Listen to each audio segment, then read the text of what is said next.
All right, so we said that in regular chemistry, what we're doing is moving electrons around, and we're moving these electrons around to form bonds, right? So when we're talking about bonds, we're talking about electrons.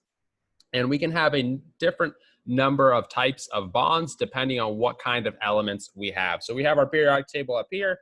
I'm going to draw just a little outline of it. And then we have what's known as the staircase, right? So it goes something like this, right? And you can draw it on the actual periodic table as well, right? Where things below the staircase are classified as metals, and then things above the staircase are classified as nonmetals, including hydrogens. Hydrogen is generally considered a nonmetal. And so if we have a metal and a metal bonding to one another, we have what's known as a metallic bond or metallic bonding. And this type of bonding is seen as a sea of electrons. It's probably the one that you're least familiar with. So for example, in iron, what we have here is we have some bunch of iron nuclei. And then these outer electrons don't really belong to any one atom, but instead they're shared by all of these atoms, right? So we have this kind of sea of electrons with these nuclei dispersed in there. Second type, if we have a metal and a nonmetal, we have what's known as ionic bonding. In ionic bonding, we have a transfer of electrons.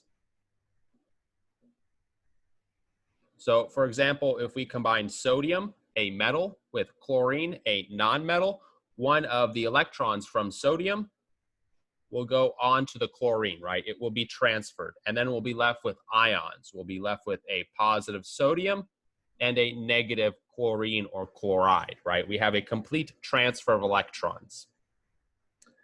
And then the third type, the one that we'll spend most of our time on, right? So this will be the star of the show, is two or more nonmetals.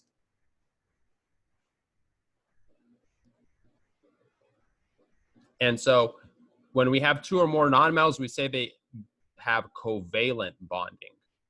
So covalent bonding. And so this is the sharing of electrons. So for example, hydrogen, our nonmetal, has one electron each. These two will share their electrons, and then they will form a bond with one another, right? So this line in between these two hydrogen is a bond, and that represents two electrons. So be familiar with what kind of bonding to expect. Of course, in chemistry, we know there's always exceptions. So some exceptions you should be aware of